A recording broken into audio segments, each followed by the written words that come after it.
Good afternoon everyone. बहुत बहुत स्वागत है आप सभी का।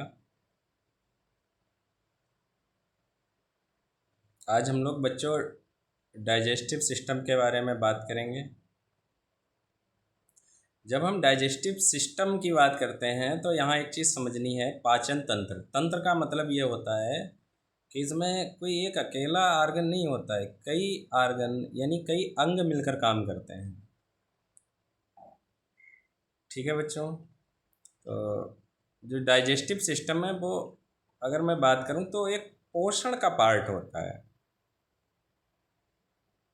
पोषण का मतलब ये होता है कि बहुत सारे ऐसे हम पदार्थ लेते हैं जिनसे हमें ऊर्जा प्राप्त हो। लेकिन ये ऊर्जा प्राप्त कैसे होगी? उन पोषक पदार्थों से। और ये पोषक पदार्थ कहाँ हैं? भोजन में है। तो उस भोजन से जो हम लोग अपने शरीर में ग्रहण करते हैं, उसे सबसे पहले हमें उस भोज्य पदार्थ से पोषक तत्वों को अलग करना होगा। तो भोज्य पदार्थों को भोज्य पदार्थों से पोषक तत्वों को अलग करने की प्रक्रिया ही पाचन कहलाती है। इस पाचन प्रक्रिया में एक पाइप जैसा हमारा भाग होता है, नली जैसा भाग होता है जिसे हम आहार नाल कहते हैं। और इसके साथ ही बहुत सारे हमें पाचक रसों की रिक्वायरमेंट आवश्यकता होती है, जो हमें किससे प्राप्त होते हैं? पाचक ग्रंथियों से। तो कहने का मतलब यह है कि पाचन तंत्र में हमें आहार नाल और पाचक ग्रंथियों को पढ़ने की आवश्यकता होती है, समझने की आवश्यकता होती है। सबसे महत्वपूर्ण बात यह है कि हम पाचन तंत्र क्यों पढ़ें? तो सबसे महत्वपूर्ण बात यही है कि हमारी रिक्वायरमेंट है एग्जाम पॉइंट ऑफ व्यू से वर्तमान में। हालांकि नॉलेज प्लस भी बढ़िया है पढ़ना, लेकिन एग्जाम पॉइंट ऑफ व्यू से अगर देखा जाए तो पोषण से अधिकांश क्वेश्चंस हमारे एग्जाम में बनते हैं। सबसे महत्वपूर्ण बात यह है कि आज हम लोग बात करेंगे आहार नाल की।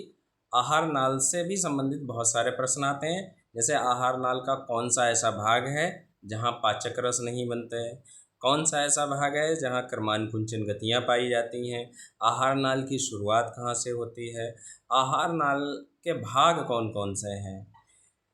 इस तरीके से हमारे बहुत सारे प्रश्न बन जाते हैं एग्जाम में।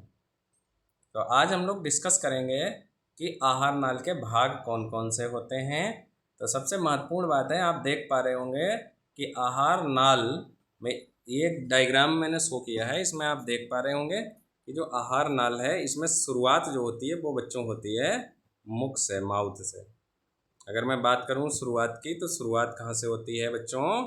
तो इसका सही उत्तर है, शुरुआत होती है हमारी मुख से। आप देख पा रहे होंगे कि ये वाला जो हिस्सा है, ये वाला जो हिस्सा है ना, ये वाला जो हिस्सा आप देख पा रहे होंगे, ये मैंने बनाया थोड़ा सा, ये है आपका मुख।